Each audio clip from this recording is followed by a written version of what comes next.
अगर आपके Indian army का एडमिट कार्ड आ चुका है तो उसके नीचे भी 2 पेज है जो कि काफ़ी इंपॉर्टेंट है। तीनों की तीनों पेज इंपॉर्टेंट है क्योंकि एडमिट कार्ड को समझना भी जरूरी है, क्या क्या चीज़ें उसमें चेक करना है। कल मैंने वीडियो में बताया था, वो जाके चेक कर लेना, ठीक है।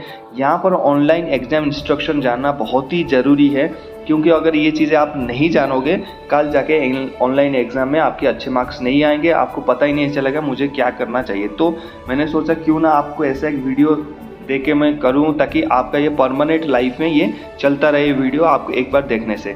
अगर ऐसे वीडियोज आपके कोई कजन या फिर दोस्त वगैरह ढूंढ रहे हैं या फिर वो देने जा रहे हैं, उनको पक्का शेयर करें और उनको ये करें, अवेयर करें कि भाई ऐसे ऐसे चीज़ें नहीं करना। वहाँ पर पहले ऑनलाइन एग्जाम इंस्ट्रक्शन ये देखेंगे, उससे पहले हम कल देखेंगे कि जो हमने CBT एग्जाम रिलेटेड कुछ और भी पॉइंट्स है। Please read this following important instruction carefully. इसके भी बारे में एक वीडियो में बताऊंगा कि क्या क्या चीज़ें वहाँ पर नहीं करना चाहिए एग्जाम में। और दूसरा चीज़ है यहाँ पर जो ये कौन साइन करके देगा आपका एडमिट कार्ड में, ये सारी चीज़ मैं आपको बता दूंगा, ठीक है। चलिए यहाँ पर देखते हैं ऑनलाइन एग्जाम इंस्ट्रक्शन। यहाँ पर दिया है कि तो total duration of test shall be 60/120 minute. जैसे आपकी शिफ्ट वाइज मैंने एक वीडियो बनाया था, वहाँ पर भी दिया है कि या तो 60 मिनट का होगा या तो 120 मिनट का होगा एज पर क्राइटेरिया। इसके अलावा कोई भी एग्जाम नहीं होगा। This clock will be set at the server. तो आपका घड़ी है वो सर्वर के साथ वो फिक्स हो गया है, फिक्स हो जाएगा। The countdown timer in the top right corner of the screen will display the remaining time available for your complete examination. मान लीजिए आप आर्मी GD की एग्जाम दे रहे हैं, ठीक है। यहाँ पर मैं आपको बिल्कुल बढ़िया से समझाऊंगा, आप समझ लेना, ठीक है। ये थोड़ी सी एक ऊपर काटना चाहूँगा ताकि आपको समझ में। ये आपकी मॉनिटर हो गया भाई, ये आपकी कीबोर्ड हो गया, ये आपकी माउस हो गए और यहाँ आपने बैठा है, यहाँ आप बैठे हो, ठीक है। ये आपकी जो टॉप राइट कॉर्नर में यहाँ पर टाइमर चलेगा, ठीक है, घड़ी चलेगा और वहाँ पर दिखाएगा कि 10 मिनट 29 सेकेंड लेफ्ट कर गए, 9 मिनट 30 सेकेंड लेफ्ट कर गए, 8 मिनट 30 सेकंड लेफ्ट करें। आपके पास क्वेश्चन बिल्कुल आएगा, टाइमिंग 60 मिनट आएगा। उसके अंदर आपको जो मर्जी, जैसा क्वेश्चन मर्जी जिसको करना चाहे आप कर सकते हो, उसका कोई दिक्कत नहीं है। लेकिन टाइम वो चलता रहेगा। जैसे ही आपका सर्वर ऑन हो जाएगा, 60 मिनट टक टक टक टक करके शुरू हो जाएगा, आपके दिल की धड़कनें बढ़ जाएगा। लेकिन घबराना नहीं है। जो आंसर आपको पहले आता है उस पहले आंसर को बढ़िया से करो, जो आपको नहीं आता है उसको बाद में करना। गलती से माइनस मार्किंग लेने की कोशिश नहीं करिए, जितना आता है उतना से बढ़िया से आंसर दे के आइए, माइनस मार्किंग मत लेना, ठीक है। उसके बाद व्हेन द टाइम रीचेस 0, जैसे 60 मिनट था, 50 मिनट हुआ, 40, 30, 20, 0 हो गया। The exam will end by your self itself, you will not to be required end the submit of your examination. यहाँ पर बहुत इंपॉर्टेंट पॉइंट है दोस्तों। यहाँ पर हम क्या करते हैं, एंटर पे क्लिक कर देते हैं। आप पहले से ही एंटर पे क्लिक नहीं करना, जैसे ही उसकी टाइमर बंद हो जाता है। जैसे आपकी 60 मिनट का क्वेश्चन था, आपने 50 मिनट में कर दिया, कोई बात नहीं, आप चुपचाप वहाँ पर बैठिए, ठीक है। कोई फालतू की हरकत नहीं करना, एंटर बटन में दबा दिया या ऐसे दबा दिया, ऐसे करोगे रिजेक्ट हो जाएगा आपकी फॉर्म। 1 साल की मेहनत है, अगले साल फिर वैकेंसी आएगा, तब तो क्या करोगे। इसलिए आपकी अगर 50 मिनट में हो जाता है, 40 मिनट में हो जाए, चुपचाप बैठिए। अगर आपकी 60 मिनट में भी नहीं हो रहा, आप करते जाइए, और जैसे ही 60 मिनट होगा ऑटोमेटिक सबमिट हो जाएगा। आपको कहीं भी सबमिट करने की ज़रूरत नहीं है, ना फालतू कीबोर्ड्स छेड़ने की आपको ज़रूरत है, ठीक है। उसके बाद the question palette display on the right side on the screen will show the status of each question using the following symbols, ठीक है। यहाँ पर जो राइट साइड में एक प्लेटलिस्ट मतलब ऐसे होगा और यहाँ पर ये सारे सिंबल्स रहेंगे, ठीक है। और ये आपको क्या क्या सूचित करेंगे, you have not visited the question eight.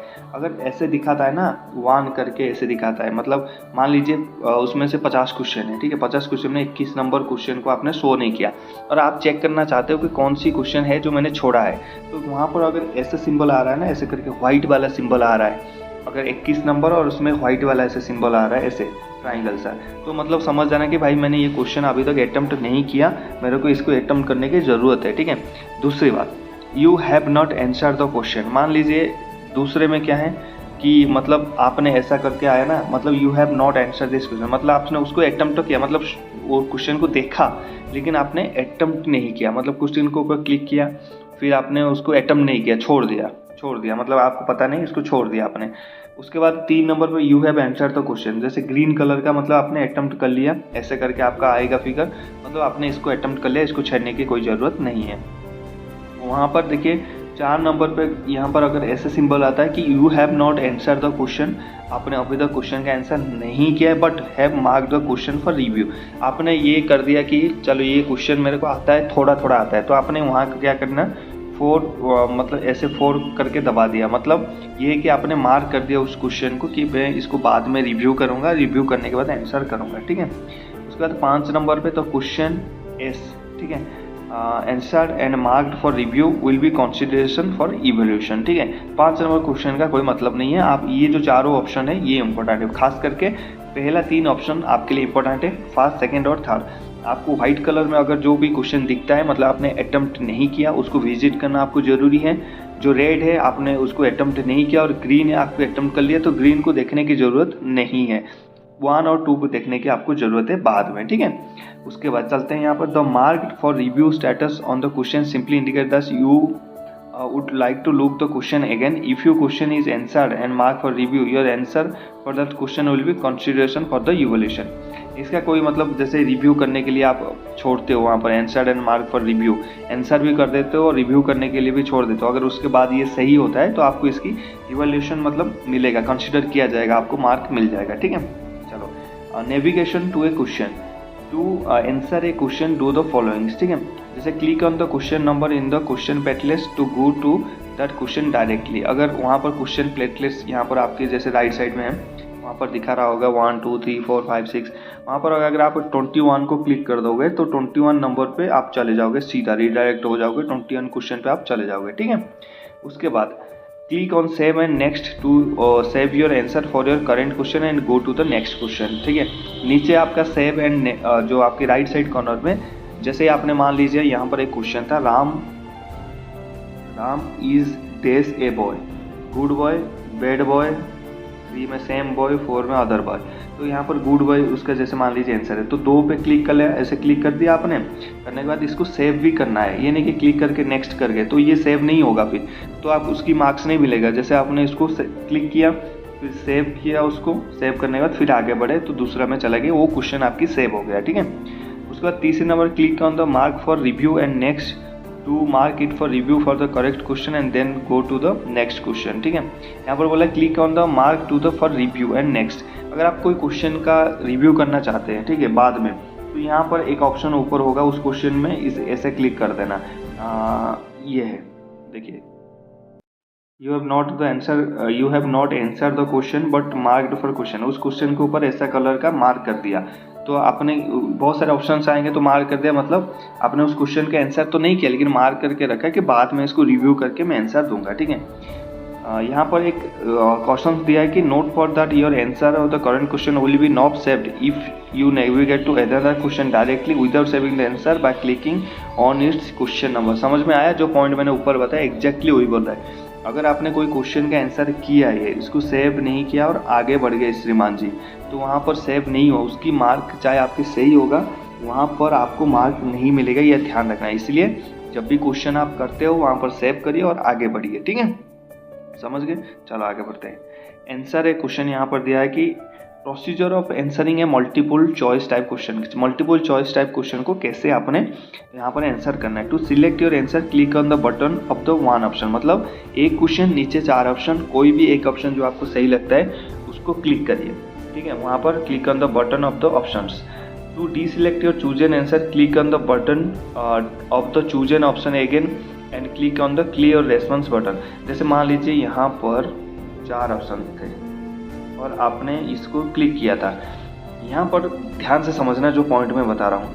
जैसे ये चारों ऑप्शन था ना और यहाँ पर आपने इसको क्लिक कर दिया था लेकिन सेव नहीं किया था, बाद में लगा नहीं यार ये A नहीं B, तो यहाँ पर क्या करना है, click on the button of the chosen option again, ठीक है। तो क्या करोगे, यहाँ पर दोबारा क्लिक करोगे तो ये अनटिक हो जाएगा। पहले ये एक क्लिक किया था आपने, 1 क्लिक, ये सही हो गया था, इसके ऊपर और एक बार क्लिक कर दो, 2 बार क्लिक कर दो इसको और एक बार, तो ये अनटिक हो जाएगा। फिर इसको क्लिक कर दो, ये आपका आंसर हो गया। फिर उसके बाद सेव पे क्लिक करो, सेव हो गया। और फिर नेक्स्ट पे क्लिक करो ऑटोमेटिक। लेकिन यहाँ पर ये एक सिनेरियो ये होगा, मान लीजिए आपने इसको ए पे ऑलरेडी क्लिक करके सेव कर लिया और यहाँ पर फिर आके इसको चेंज नहीं होगा, वो आपका नेगेटिव मार्किंग हो जाएगा अगर वो क्वेश्चन गलत होगा। ध्यान रखना, अगर क्वेश्चन आपने चूज किया है ये अनटिक कर सकते हो, उसी के ऊपर और दोबारा क्लिक कर दो तो ये अनटिक हो जाएगा। जो सही आंसर लगता है उसको क्लिक करो, सेव करो और आगे बढ़ जाओ। ठीक है, समझ गए भाई? नहीं समझ में आ रहा है तो नीचे कमेंट कर लेना, मैं और आपको डीप ब्रीफिंग कर दूंगा। चलो, to choose an answer click on the button and another option. To save your answer you must click on the save and next button. यहाँ पर बोल रहा है कि अगर आपको वहाँ पर करना है तो सेव बटन पे पक्का क्लिक करना है। Save button is important. पहले ऑप्शन पे क्लिक किया, सेव, नेक्स्ट।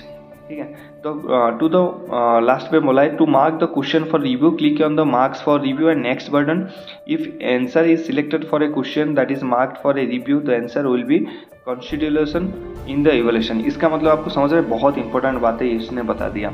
यहाँ पर ये पॉइंट को ध्यान से समझना। देखिए, जो इस पॉइंट में बीच में छोड़ के गए ना, उनको ये समझ में नहीं आएगा। और मैं आप सभी से रिक्वेस्ट करना चाहूँगा, Telegram channel army sir official है, उसका नाम ज्वाइन करें और हमारा जो क्या बोलते हैं, इस वीडियो के एक लाइक करिए। ये पॉइंट बहुत इंपॉर्टेंट है, मैं आपको बताता हूँ। 1 2 3 और 4 ये हो गया आपकी आंसर। आपने क्या किया था, आपको लगा था कि ये बी आंसर है। ठीक है, ये बी आंसर है, सही है, और आपने इसको क्लिक भी किया और मार्क पर रिव्यू कर दिया। ठीक है, मतलब मैं बाद में इसको दोबारा रिव्यू करना चाहूँगा। मान लीजिए आपके टाइम 60 सेकंड यहाँ पर ख़त्म हो जाता है, आपकी टाइम मार्क ख़त्म हो जाता है। ख़त्म होने के बाद जैसे आपकी सबमिट तो ऑटोमेटिक हो गया, क्या जो आपने ये मार्क पर रिव्यू किया था इसकी इवैल्यूएशन मतलब इसकी मूल्य आपको मिलेगा। अगर ये सही होगा आपको 1 नंबर मिलेगा, क्योंकि आपने उसमें क्लिक किया था और मार्क फॉर रिव्यू किया था। तो मार्क फॉर रिव्यू कोई बात नहीं, आपको 1 नंबर मिलेगा अगर इसे सही होगा। गलत होगा तो नेगेटिव मार्किंग 0.25 या 0.50 0.1 जो भी होगा आपको नेगेटिव मार्किंग भी मिलेगा। तो ध्यान रखना, कोई भी क्वेश्चन अगर आप रिव्यू में डालते हो उसको लास्ट में क्लियर कर देना। अगर आपको पता है तो ठीक है, नहीं तो उसको अनटिक करना और उसको अटेम्प्ट नहीं करना। तो ये था, बहुत इंपॉर्टेंट बातें हैं। आपको सीबीटी एग्जामिनेशन चाहे 2024, 25, 26, 27 अग्निवीर या फिर आप किसी में भी एग्ज़ाम देने जा रहे हो ऑनलाइन, ये आपको ध्यान रखना जब भी आप आर्मी में भर्ती देने जाते हो। ठीक है, काफ़ी इंपॉर्टेंट पॉइंट पे मैंने डिस्कशन किया है। होप आप सबको समझ में आया होगा। कुछ डाउट्स होंगे तो नीचे कमेंट करना। मिलते हैं नेक्स्ट टॉपिक में। जय हिंद।